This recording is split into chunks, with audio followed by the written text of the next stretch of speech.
Okay, I already did the cutting and breaking test with this. Trying to saw through the JB Weld piece is incredibly difficult. It's like very, very dense wood. I mean, we're talking like, I don't know, like trying to saw through maple or something. It's really tough. Breaking it, it is brittle, just as I expected. Now, I had a hard time actually cutting a straight line on this thing. This first little bit right here, focus. This first little bit right here, I did with the coping saw. The rest of it, I ran through with a Dremel, and yeah, it just kind of went where it wanted to, not where I wanted it to.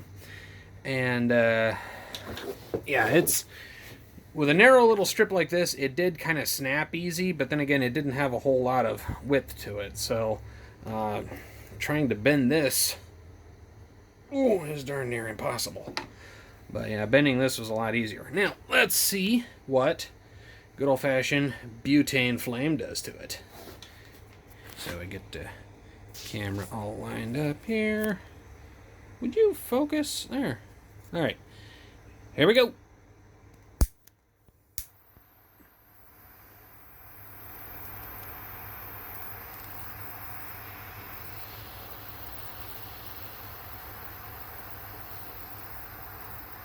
Cool. So it's getting red hot. Doesn't really support combustion. Okay. And whoo, ouch. Yeah, it's hot on the back. Okay. Let's see what the back looks like. You can't really tell it's been heated up at all.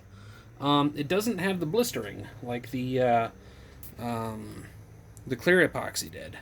Let's see if I can come in from the side view here. See if we can watch any blistering happen.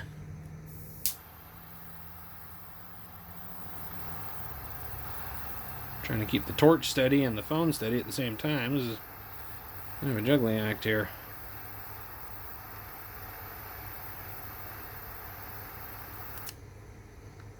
Alright, well, it's on fire now.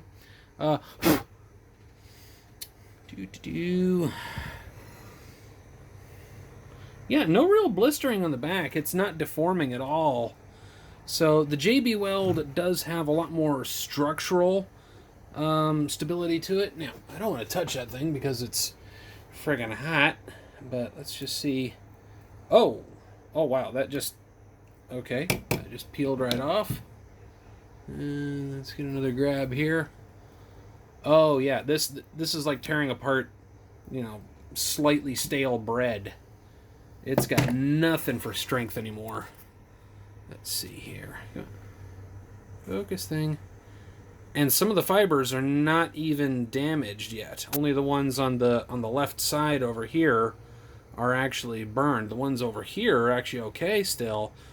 But even then, something about the heat transfer through the epoxy must be causing it to fatigue all the fibers, because pulling that apart was ridiculously easy.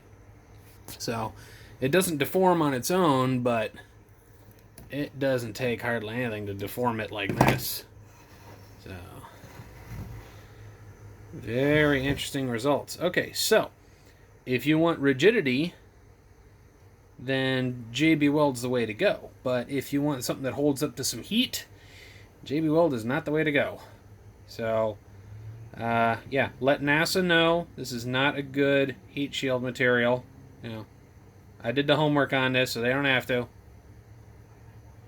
Alright, catch you guys next time.